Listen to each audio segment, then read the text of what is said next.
Okay, welcome back to another video. Thank you so much for coming and watching this. I've done videos like this before where I've released like timeline videos of an edit that I've done, but I've never come and spoken about one. So I wanted to come and do that to kind of explain my thought processes and explain what I'm doing when I'm going over these edits. And I do apologize for this camera angle. It's like super tight for no reason, and I don't have my wide angle lens with me right now.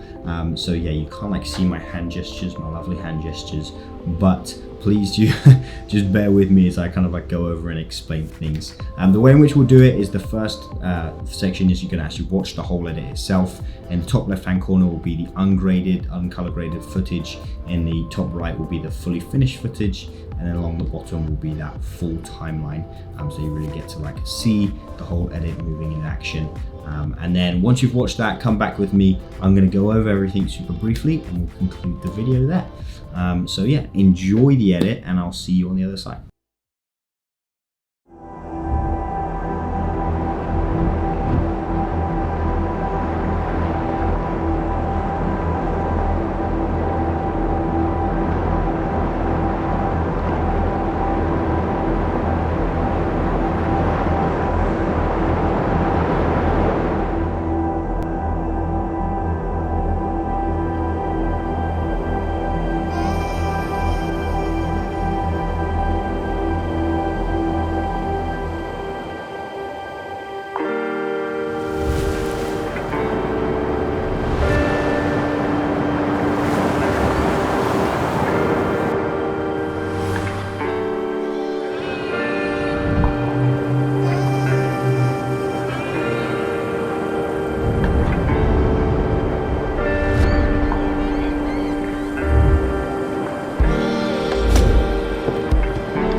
Okay, now you've watched that edit, I'm going to now pull up the screen recording so you can see exactly what I'm looking at, and then we are going to kind of dive right into it.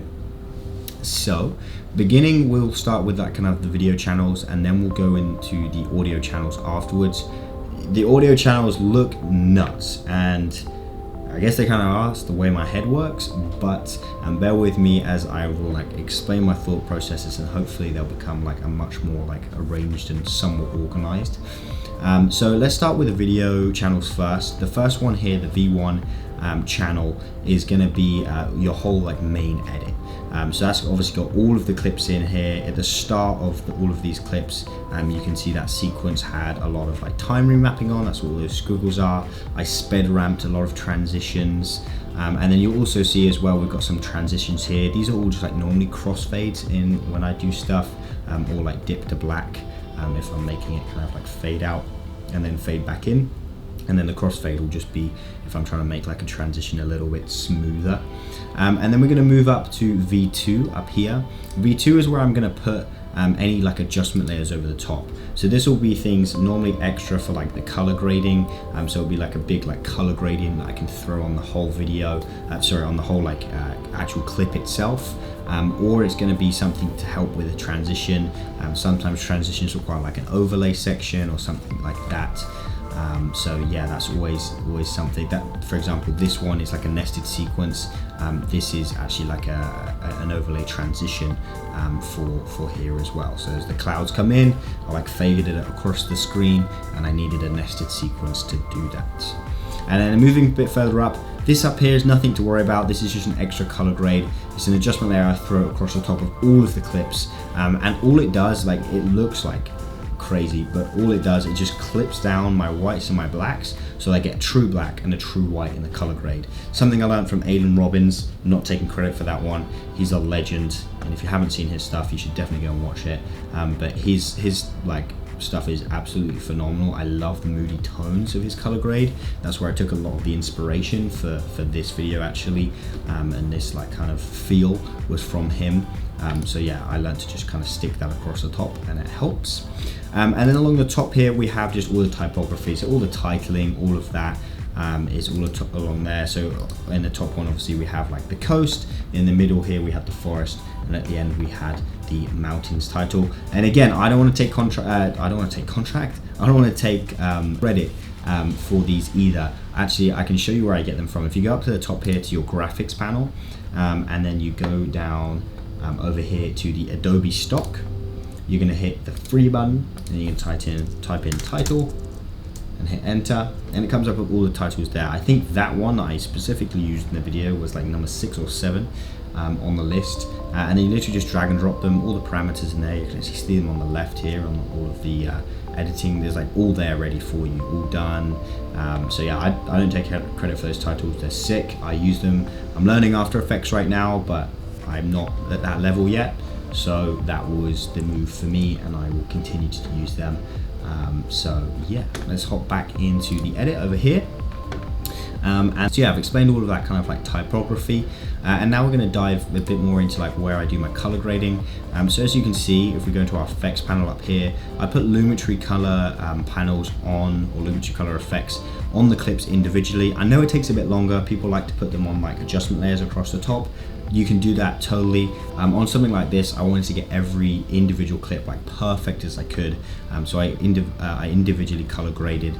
The first lumetri color is always going to be my color correction. So I'm going to bring back those shadows a little bit more, bring back a little bit of saturation from the D-Log of the DJI, like kind of color sciences. It normally needs that. And then we can go on to the second lumetri color, which is always going to be that color grade, which follows it. So getting that specific look of how you want. Normally how I look and how I go color grade is I want it to look as like realistic as possible of what I was seeing at the time and what I saw with my own eyes. Definitely again, I took a lot of inspiration from Aidan Robbins with his kind of portrayal. He likes to go for like a real moody tone. I didn't want to go like too depth and into it like he did, because I didn't feel that like my trip was really representative of that. But I did take a lot of inspiration and a lot of advice from him for the color grade. So yeah, enough on that. The color grade is a whole separate video. If you want to go into that, let me know, leave a comment and say, yeah, you want to see the color grade of this. I'd be happy to go into depth of like exactly what I did for this edit. But without further ado, let's get on to the amazing sound design of this video. So the sound design looks crazy, and it kind of is, but the way in which I go about it is a very like kind of simple process. I always start with the music because I like to get the feel through the music primarily. Then I'll start with the ambient stuff because I don't want the ambient stuff to overpower the song. And then I'll go into transition sounds, and then I'll go into basically everything else I can think of, whether that be tree noises, wind is kind of more ambient, but like tree noises, people, cars, footsteps, all of that kind of stuff is going to come in that latter stage. But a great example of that is actually going to be right at the very, very start of this whole edit here. So you'll see here, actually, I have these first two clips have got this same kind of like coastal, dreamy audio, and that's because I wanted to have like the under rumble of the ocean in the background, even though we're quite high up. And obviously in these first two clips, the ocean's a lot closer than this third clip, in which we're like way up the mountain here. And you're kind of like looking down and the ocean isn't that far away. So I wanted to have the ocean seeming like it was further away. So if I click on the audio here, see it's like minus 19 decibels up there. And then here, if I click on and make the timeline here, it's like -2. So we've got a real big contrast in there, and I really wanted the listener and watcher to like see that transition in the shot. So that's what I did there. And then as we move through, you'll start to see the edit get like kind of crazy here. And so this is where it comes into full effect in terms of like the staging that I was talking about. So we've got the ambient. The ambient, I decided, I think, more to put like, you see these little sections here. These are all ambient sections. And then these are all going to be like the quick stuff. So this, I believe this exact one actually is going to be the car as it like whips across the screen.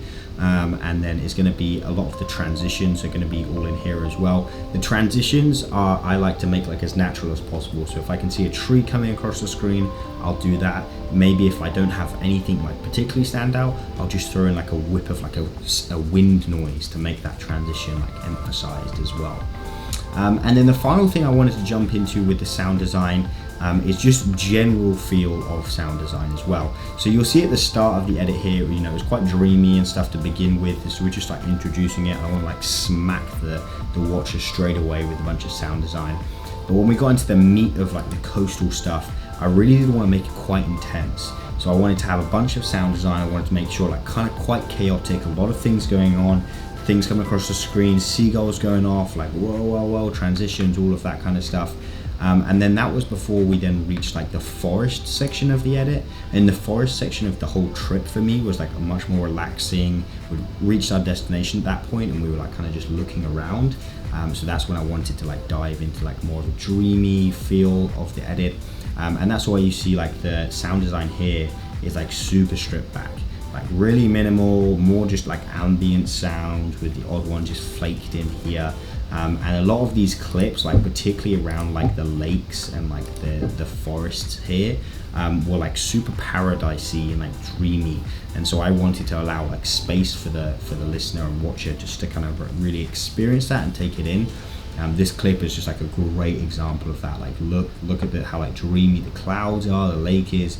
I just wanted no like kind of contamination of what they were imagining and seeing at that point, so I didn't put anything over the top. So it'd have something, we started with like craziness, had a bit of a break for the listener and watcher, and now we're going straight back into just kind of making it crazy again to really climax that end, make it quite a dramatic finish to this like cinematic edit. So yeah, I hope that really explains like the general feel of how I made the edit feel the way it did, or hopefully came across to you as you were watching it. That kind of wraps up this video. I don't want to make it too in-depth. If you do want me to go more in-depth into sound design, what I use, the color grading of how I do that as well, let me know. I'd be more than happy to do a video on it, on a video like this or another one that, in the future. I find these like really fun, and I love just like sharing my skills that I've learned from other creators over the year. I think it's only fair that I like kind of pay it back, you know.